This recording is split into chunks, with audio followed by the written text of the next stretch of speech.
Let's talk about green tea. Green tea is a powerhouse for so many things, but especially cancer.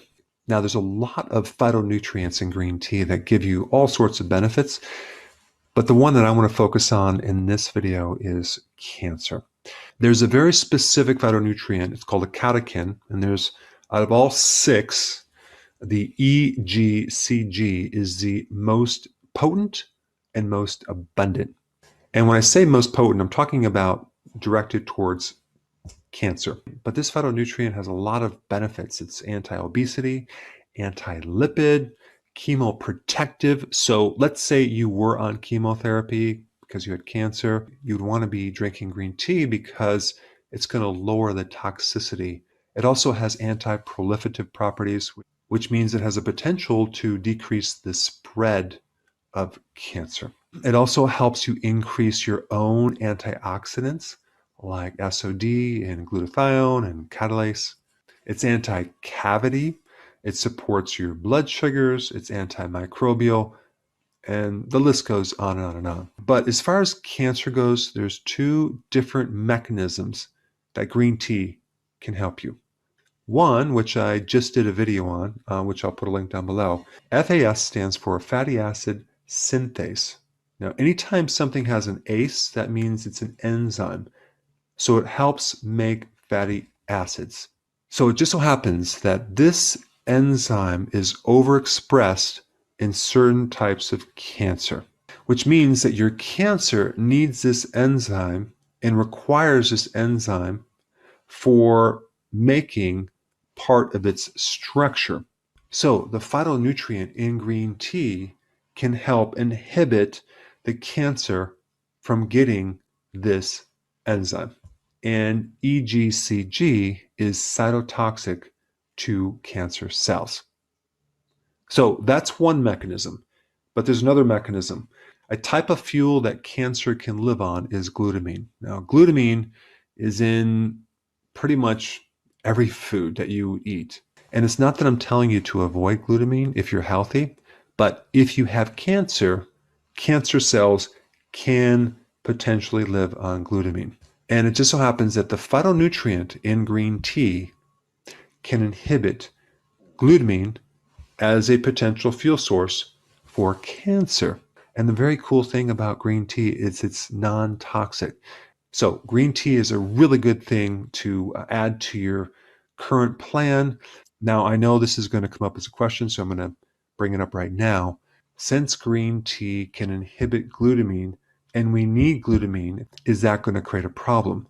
And the answer is no, because glutamine as an amino acid is non-essential. And so if there's some type of biochemical reaction that your body needs to make glutamine, it can make it from other amino acids. If you have cancer and you're trying to block glutamine as a potential source of fuel, this compound might be a very good non-toxic alternative to certain drugs that might block glutamine. All right, guys, thanks for watching. I will see you in the next video. Let's talk about some interesting benefits of using green tea, both topically and drinking it for your skin. I've done other videos on what it can do for your cancer, but there's some real interesting things that can help you with your skin. And I'm talking about the polyphenols, okay? These are phytonutrients. Number one, anti-photoaging. What does that mean? It means reducing the aging effect on your skin from UV light from the sun. So number one, it can protect you from the radiation from sun to prevent the aging of your skin. Number two, it can increase collagen and elastin fibers. Yeah, by suppressing enzymes that are degrading collagen, because the chemicals in green tea help suppress the enzymes that degrade or break down collagen and elastin. So that's pretty cool. Number three, it's loaded with anti-inflammatory properties. Number four, and this is cool, it can induce autophagy. We know fasting induces autophagy, but green tea will also trigger autophagy, which is the recycling of old damaged proteins into new proteins. That's why it makes your skin look youthful. All right, number five, it can actually promote enzymes to help clean up free radicals that can damage your DNA. Anything that can reduce the free radicals on your DNA is going to be very beneficial for protecting your skin. It can also decrease hydrogen peroxide, too, that your body is generating. Number 6, it's a potent stress mediator. What is a stress mediator? Well, that has a biological definition, okay? There's different definitions of mediator, which in the thumbnail sketch will just help you resist stress. Number 7 has the potential for decreasing the risk to cancer of your skin, both melanoma type cancer and non-melanoma type cancer. So, drink more green tea, especially when you're doing fasting, because fasting also has very similar properties.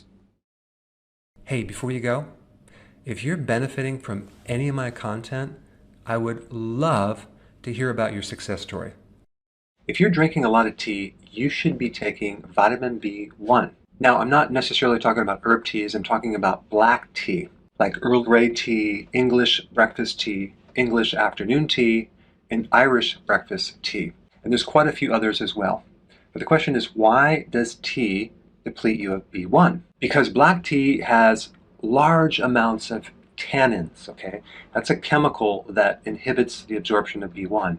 And as a side note, green tea is actually low in tannins, so that's totally fine. But black tea is the one you have to watch out for, because if you're consuming a lot of this tea through the day, you can end up with a B1 deficiency. The first symptom of a B1 deficiency is nervous energy. You may feel tense, you can't relax, kind of edgy, and all you need to do is just take some B1. I would highly recommend getting your B1 from nutritional yeast or some other natural source, not a synthetic B1. Now, other things can also deplete you of thiamine or B1.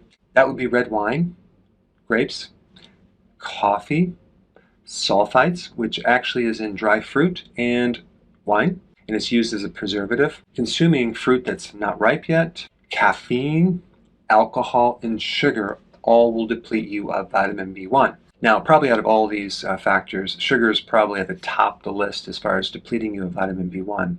And as an extra point about this, caffeine also has the ability to inhibit vitamin D and iron. All right, so I just wanted to get right to the point, give you this data, and give you a solution. Hey, before you go, if you're benefiting from any of my content, I would love to hear about your success story.